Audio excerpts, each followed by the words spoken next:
강영욱 씨 같은 경우는 좀 충격적인데요. 사람을 개보다 못 다룬 거 아니냐? 강영욱은 직장 내 괴롭힘 처벌되느냐? 그걸 혀로 핥으라? 형사처벌되는 사안이죠. 강영욱 씨가 진짜로 허위로 신고를 당했다며.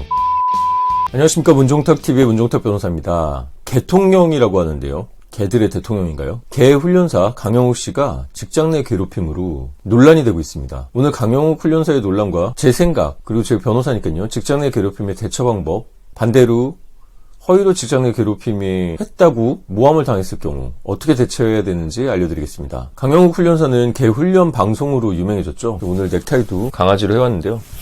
저도 본가에서 우리 쭈쭈를 17년간 키우면서 봐왔는데요. 쭈쭈가 살아있을 때는 종종 보던 프로였는데 이제는 하늘나라로 간 쭈쭈 때문에 마음이 아파서 잘 못 보고 있습니다. 애견인 인구는 거의 1000만에 이른다고 하는데요. 강아지랑 잘 통한다, 그래서 강아지 강씨가 아니냐 이런 얘기도 듣고, 개들 훈육을 하고 개에 대한 애정이 각별한 것처럼 보여서 개통령이라는 얘기를 들었는데, 사람을 개보다 못 다룬 거 아니냐 뭐 이런 얘기를 듣고 비난을 받고 있는데, 잡플래닛의 강영욱 훈련사의 회사 보든컴퍼니 평가글에서 이 논란이 불러졌죠.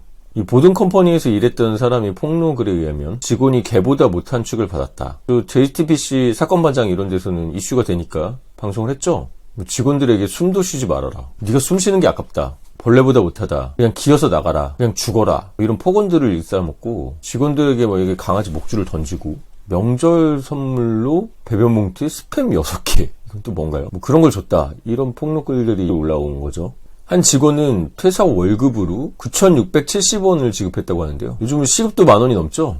이걸 월급이라고 줬네요. 담당 고객을 끝까지 살피지 못해서 그렇다는 걸 이유로 했는데, 그 직원이 고용노동청에 신고를 했죠. 신고를 하니까 그제서야 자녀 급여를 줬다고 합니다. 근데 이 글들은 다 익명으로 올라온 글들이고, 반대로 실제 직원이었던 사람이라고 하는 분이 반박글도 올린 상태라서 사실관계를 확인해 봐야겠죠. 오늘은 지금까지 논란만 가지고 직장 내 괴롭힘에 대해서 제대로 알아보겠습니다. 직장 내 괴롭힘은 근로기준법에 적용되어 있는데요. 근로기준법 제76조 2입니다. 보이십니까? 타이틀이 직장 내 괴롭힘 금지네요. 사용자 또는 근로자는 직장에서의 지위 또는 관계 등의 우위를 이용하여 업무상 적정 범위를 넘어 다른 근로자에게 신체적, 정신적 고통을 주거나 근무 환경을 악화시킨 행위, 이게 직장 내 괴롭힘이네요. 하여서는 아니 된다. 자, 법조문을 보면 요건을 알 수 있죠. 첫 번째, 지위 또는 관계의 우위를 이용한, 사용자거나 직장 상사여야겠네요. 2번, 업무상 적정 범위를 넘은, 업무 외의 일들을 시키거나 하는 것을 말하겠죠.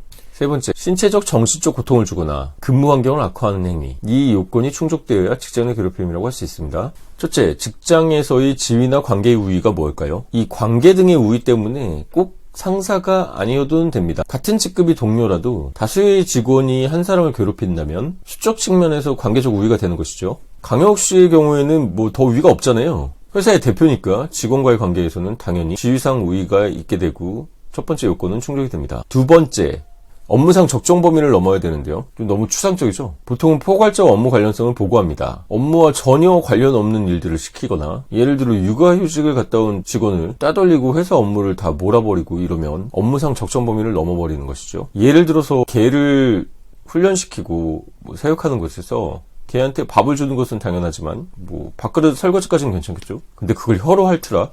이거는 강요죄가 되는 것이죠. 형사 처벌될 수 있는 사안으로 넘어가는 거지만 업무상 적정 범위도 넘어가는 것으로 보입니다. 세 번째, 예전에는 신체적 괴롭힘을 중시했다면 요즘 정신적 괴롭힘을 중시하죠. 신체적, 정신적 고통을 주는 것, 근무 환경을 악화시키는 것들이 직장 내 괴롭힘입니다. 꼭 의도가 괴롭힘이 아니더라도 결과적으로 피해자가 고통을 받고 근무 환경이 악화됐다면 직장 내 괴롭힘에 해당할 수 있습니다. 이 정신적 고통은 자기가 일하는 일터에서 받게 되면은 진짜 사람이 미치는 건데요. 간호사의 태움 문화, 이런 것 때문에 자살한 분들도 있었죠. 우리가 인생에서 제일 오랜 시간을 보내는 일터에서 가급적 다들 행복하고 잘 지냈으면 좋겠습니다. 마지막으로 꼭 직장 내 괴롭힘이 사업장 내부에서만 있는 것은 아닙니다. 괴롭히는 장소는 직장 외에서도 될 수가 있겠죠. 사무실이 아니라 외근 갔을 때, 외부 행사에서, 심지어 회식에서도 직장 내 괴롭힘이 인정되고, 퇴근했는데 계속 카톡으로 괴롭히는 것들 있겠네요. 또한 사용자의 친시업도 직장 내 괴롭힘의 가해자가 될 수 있습니다. 예를 들어서 사모가 더 힘들다, 이런 얘기도 있죠. 강영욱의 부인 얘기도 나오던데, 그 부인이 직장 내 괴롭힘을 하더라도 이에 해당합니다. 자, 내가 당한 것이 직장 내 괴롭힘이 왔다 생각이 드시나요? 그럼 어떻게 대처해야 될까요? 직장 내 괴롭힘의 신고는 회사 내의 절차를 거칠 수 있습니다. 대기업이거나 중소기업이라도 뭐 인사팀이나 법무팀이 있는 곳에는 신고를 해서 조치를 해달라고 하는 것이죠. 만약 강용욱 씨 사태처럼 대표가 그런다. 그럼 뭐 직장 내에서 신고할 데가 없는 거죠. 그 경우는 직장 주소지 관할 노동청에 신고를 하십시오. 하지만 이럴 경우에도 주장만 있고 입증 자료가 없다면 무혐의 처분이 나올 가능성이 있습니다. 그렇기 때문에 직장 내 괴롭힘이 있다면 요즘은 다 핸드폰 이 녹음이나 이런 것들이 가능하잖아요. 카톡에서 했던 것들. 그럼 증거를 가지고 신고를 하시기 바랍니다. 강혁 씨 같은 경우는 좀 충격적인데요. 뭐 개 목줄을 던진다. 이거 형법상 폭행이죠. 벌레만도 못하다. 죽어라 이런 것들은 모욕이 되겠네요. 개 밥그릇을 핥게 하고 뭐 개 밥을 못 주게 하고 이런 것들은 강요죄가 될 수도 있을 것으로 보입니다. 이 부분은 이미 직장 내 괴롭힘이라는 이 선을 넘고 형사처벌되는 사안이죠. 여러분 같은 경우도 선을 넘었다고 생각하시면 변호사랑 상담하셔서 형사 고소할 사안인지 노동청에 신고할 사안인지를 파악해 보시기 바랍니다. 하지만 사람들이 논란을 했던 뭐 배변 봉투에 스팸 6개를 주는 것 좀 기분 상하고 짜친다 이렇게 생각할 수 있지만 그걸로 형사처벌되기는 힘들어 보입니다. 뭐 은근히 사람 무시하거나 업무를 좀 과중하게 준다는 거 이것도 형사처벌은 힘들죠. 대신 피해자가 신고를 했다는 이유로 불이익을 주면 형사처벌 되고요. 직장 내 괴롭힘으로 정신과 치료를 받는다. 그런 경우는 산재 신청도 가능합니다. 특히 간호사들 퇴원 문화 유명해졌던데요. 직장 내 괴롭힘 정신적으로 고통을 계속 당해오다가 극단적 선택을 할 경우 이 경우 산재 신청이 가능하겠네요.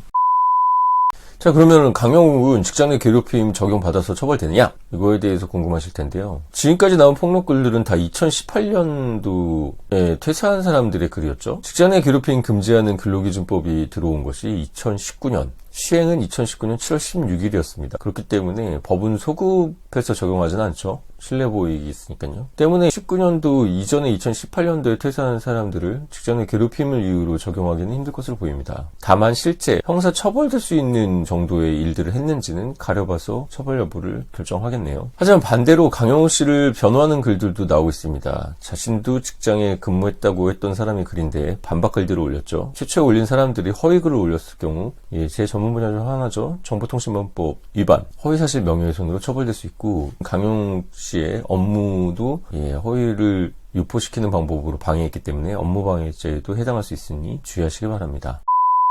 자, 직장 내 괴롭힘 마지막으로 예를 들어서 강용욱 씨가 진짜로 허위로 신고를 당했다면 그 경우 어떻게 대처하느냐도 알려드리겠습니다. 이번엔 방패겠네요. 회사 내에서 가해자가 누구다 해서 피해자가 신고를 하면 회사 내의 조사가 시작되겠죠. 회사 내 조사는 공권력이 적용돼서 실제 수사를 하는 것은 아니니까요. 이거에 다 응할 필요는 없습니다. 그렇기 때문에 불리한 증거를 굳이 강압적 분위기가 있다는 이유로 낼 필요는 없습니다. 반드시 변호사랑 상의하시고 유불리 증거를 가려서 내시기 바랍니다. 회사가 사내 조치로 직장 내 괴롭힘을 된다면 징계위원회를 열어서 여러분을 징계할 것입니다. 이 징계가 잘못됐다, 너무 가혹하다 이렇다면 노동위원회에 구제 신청을 하고 노동위원회에서 여러분의 주장을 받지 않으면 그걸 가지고 행정심판이나 행정소송을 할 수 있습니다. 여러분이 사기업에 다니고 있다면 크게는 해고 이런 게 있을 수 있겠죠. 해고 무효 확인 소송 같은 걸 하는데 그것보다는 보통 노동위원회에 구제 신청을 하고 행정심판, 행정소송을 거쳐서 해결하는 경우가 일반적입니다. 반대로 공무원이나 교원들은 무조건 소관위원회를 거치기로 돼 있으니까 그 절차 같은 것도 변호사와 확인하시고 진행하시기 바랍니다. 만약에 억울하게 징계를 당하셨을 경우 이 영상 보고 계시면 아직 구제 절차들이 있을 경우 이 번호로 연락 주시기 바랍니다. 자, 직장 내 괴롭힘,